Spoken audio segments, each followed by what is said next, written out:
Today we're testing a new product, sourdough cinnamon rolls. This is a recipe for mass frustration. Can we at least rule out whether it tastes good? They're gonna be narrower. The detail is important. So today we're making cinnamon rolls, not to be confused with our morning buns. I think our morning buns taste a lot like Cinnamon Toast Crunch, but cinnamon rolls really deliver on something else altogether. We're gonna use a lighter, like an extremely light whole grain flour, as close to white flour as you can get in a sifted flour. Right now we're in definitely the testing mode for this product. We don't have a tried and true formula for cinnamon rolls, but we would like to add them to our menu within a couple weeks. And I'm making just a smaller test batch, so I have to be pretty conservative with this water. Not my usual size batch here. Need to go grab my sourdough starter. That one's ready. I need very little, so I'm gonna see if we have a by hand refresh available. We almost always do. So my team has this labeled as discard from yesterday. I'm looking at it and I would agree that it's probably not my top choice. This one, on the other hand, is not labeled discard. It looks like it was our by hand refresh from yesterday, looking at the label. And you can look at the side and see that it still has a lot of aeration in the sourdough starter. And then judging by the fresh bubbles on top and the smell, for me this is a very active starter, like extremely active. It's gonna be my choice for today, and that way I'm not pulling from my production batch. It probably wouldn't matter for this small amount, but I'd rather not disturb the regular flow of production for my small test. By the way, while I'm in this area, I'm just going to call out that I will fix this corroded wall. It's no fault of any contractor. It's a fault of us being under pressure building this place and not knowing what we didn't know. I actually just recently picked up some stainless steel wall plates, 20 gauge stainless steel, that I can just replace these with. This is rolled steel, and it was value engineering feat for this location to go with rolled steel, which has a clear coat on it. It works fine for the vast majority of the facility, but when it comes to this sink area, it was never a good idea. We'll deal with this, but we'll probably deal with it in the summer when we have a slower moment. All I'm doing here is just getting my hands wet. In order to scale by hand, it's really not possible to do that with ambient temperature starter as easily. You can, but it wouldn't come out like a dough. Once it's been refrigerated, it does really kind of come together almost like a pretty loose dough. I have one other wet ingredient, it's the eggs. I'm gonna combine them here. Pretty excited about our new location that is coming along. Our walk-in coolers there are only weeks away right now from being fully operational, and that's going to change our world because a walk-in cooler there means that I don't have to store more than a day's worth of ingredients here at any given moment. And so this entire back corner of this walk-in will be freed up. This facility over time is actually getting closer and closer to its original design. So being able to store ingredients off-site is a huge win for us and is one of the key driving forces to why we will have a successful season next year in kind of our growth cycle. That and mobile refrigeration through our refrigerated trucks. Transferring the wet ingredients over to this small mixing bowl, and now I can go ahead and add the dry ingredients in. And I'm gonna use a little trick here. So all of this is going into one mixing bowl, and my biggest risk really in completing this mix, which it's cinnamon roll dough, so it has a sizable amount of sugar. What I don't want is that sugar to interact directly with the water. It will form kind of this slurry and create problems for me. And so I'm giving it a quick sift with the flour. Now that I have that, I can move on to salt. I'm just going to direct pour it. It's very easy to over salt a dough when measuring like this. The more cautious approach would be to measure it separately and then add it in. And I used to be extremely paranoid about doing that. And lastly, a little bit of milk powder. Ready to get this going. I've got butter that's softened here, which is the only ingredient that I'm missing. Low speed, I set a 4-minute timer. I'm gonna do a little bit of basic cleanup and then we'll add the butter after I put it in high speed for a few minutes. We're making one tray and there are 24 cinnamon rolls on that tray. Those numbers are in grams, and so if you just cut each number in half, you'll be able to find a recipe for about 12 cinnamon rolls. And this truly is just a test. It's an early iteration of a test. Whether this formula will stand the test of time, I don't know yet. We want to fill those risers at the end and, you know, have something beautiful and stunning. Also, it's important that the dough holds up to the rollout process when we add the cinnamon and sugar. I think this recipe is okay, but we'll see how it stands up. So I'm kicking it into higher speed now. My dough has a decent development now, certainly decent enough that I can add what will just be one stick of butter. It's been out for a few hours, and so it should be easy to incorporate into my mix. I'm gonna kick it down into first speed for a nice gentle incorporation, and then finish off the mix in the second speed. So room temperature butter for us currently is probably hovering just under 80 degrees Fahrenheit. We're talking about upper 70s, between 75 and 80. And butter at that point isn't quite ready to melt, although it's just on the verge of it. It's definitely softened. Any temperature in butter over 65 starts to soften the butter enough for mixing. 60 to 65 is that perfect lamination range. And your butter will incorporate into doughs as well at 60 to 65, but it'll take a little longer. Anything below 60 and your butter is still pretty cold for putting in a mixer. So my butter is incorporating now into the dough. What I'm looking for is for the dough to start coming together a little bit again. So you can see that initially in this dough, adding all this butter to it, it's a fair amount of butter, sort of took away from the integrity of the strength. It was one ball and now it's all spread out through the mixer again. And it will take a few minutes in order to build back the dough strength. I'm just gonna give it a couple minutes on this second speed. We like to follow this cadence of bulk fermenting, refrigerating, rolling out, and then final proofing for enriched doughs. So my butter's pretty well incorporated now. The dough is still in part sticking to the edges of the bowl. So I'm taking it a little further, just seeing how much strength I can build into this dough.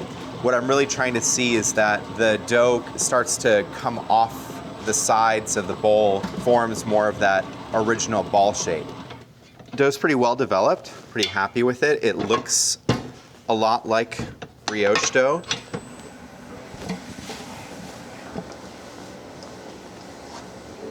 But you can see the dough quality. It's very silky. It's a beautiful looking dough. And as it bulk ferments, it's only going to get silkier. The next step for me is to put this in a warm environment for a couple hours, give it a little rise, and at that point, cool it down.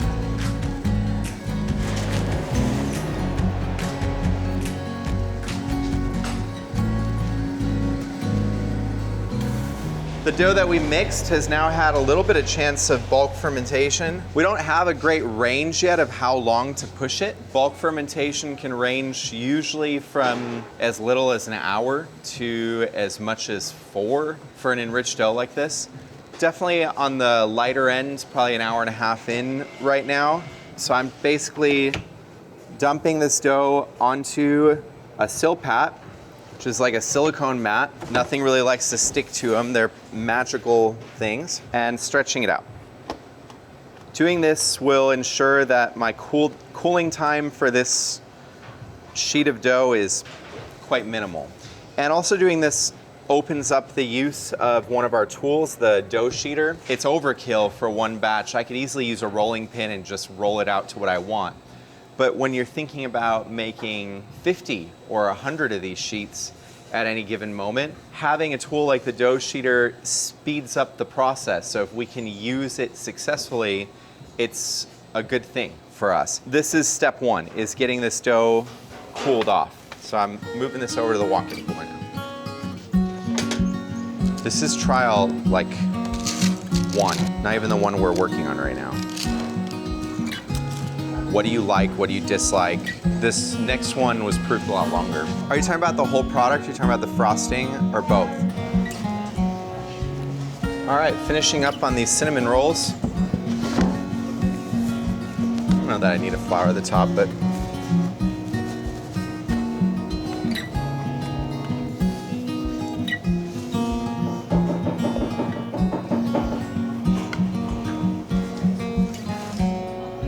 okay, we're good on length.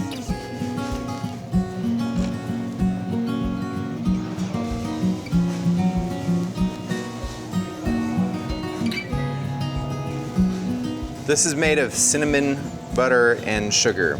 And currently we're just using the same cinnamon sugar mixture that we use in our morning bun filling.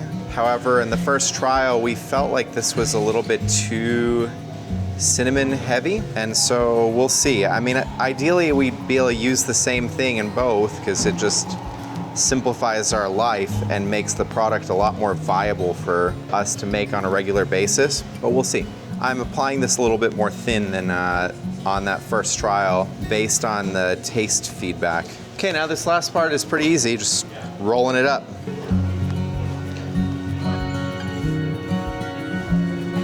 Probably was overkill in the flour.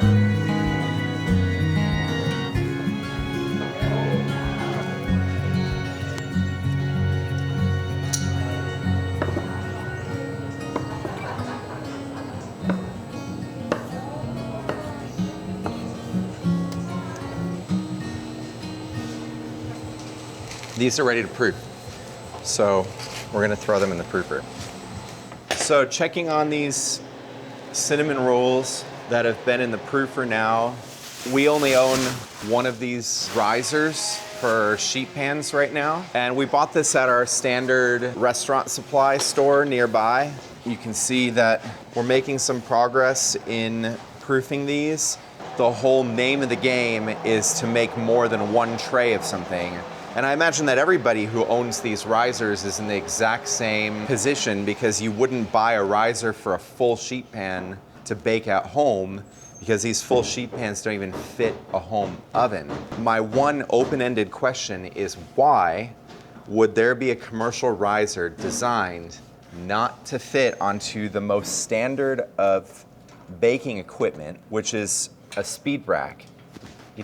It's literally millimeters off. And this is the most standard piece of equipment. I mean, we've had one since the beginning, even as a hand-mixed garage bakery. Everything is like around these speed racks. This is the most standard one, 20 rows. Why would this be literally millimeters off? Mind-boggling to me. This has been going for about 6 hours. I'm applying a touch test and noticing a very slow bounce back effect on the dough, which tells me that it's probably fully proofed. However, I'm just going to be hypercritical of this test batch right off the bat and say that I have my doubts that I'm gonna be super thrilled with this initial result.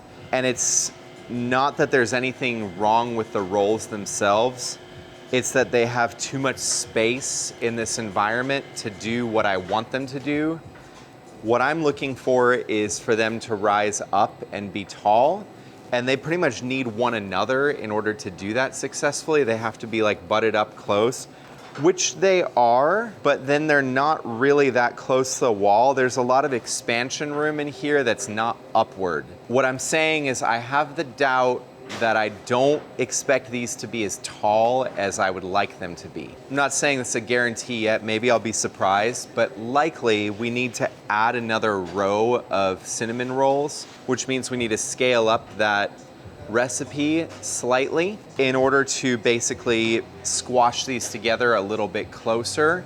And thus, when they're closer together, they have almost no way to go but up. I guess like this is really just a matter of preference and what you're trying to achieve. I'm looking to make nice boxes of 4-packs. And to me, the taller rolls are going to fit the boxes better and also just appear more like I want them to visually. They'll be like a fuller product. I guess time will tell, just probably 20 minutes or so. Oh, what do you know? The same problem exists on our baking speed rack because our speed racks are designed standard and this riser is not. We do happen to have one alternate baking rack. One lone tray in a giant rack.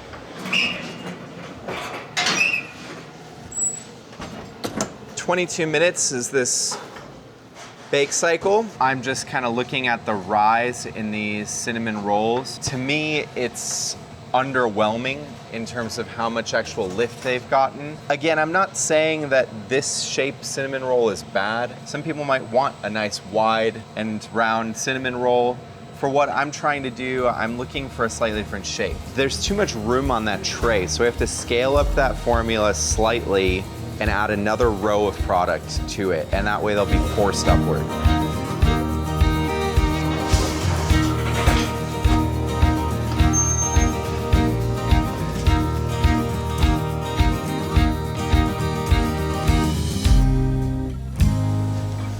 If you've ever seen me with a piping bag, you know this is just not my forte or skill set, so you can make fun of me, but everybody's got their strengths and weaknesses, all right? You can just smear this stuff on, and that's fine.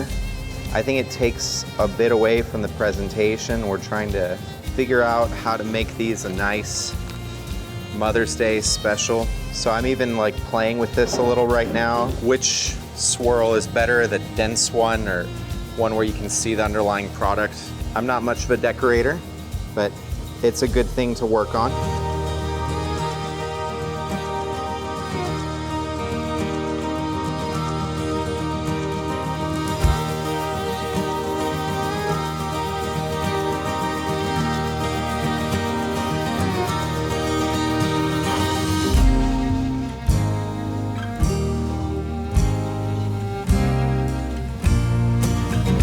That's a wrap for our cinnamon roll trials. This is still an early trial for us, so this product might change a lot. Pretty happy with the results so far for a first day on the job. You have to pick one in the center. It's gonna be the best one though. It looks pretty good. It looks better than the earlier batch, we'll see.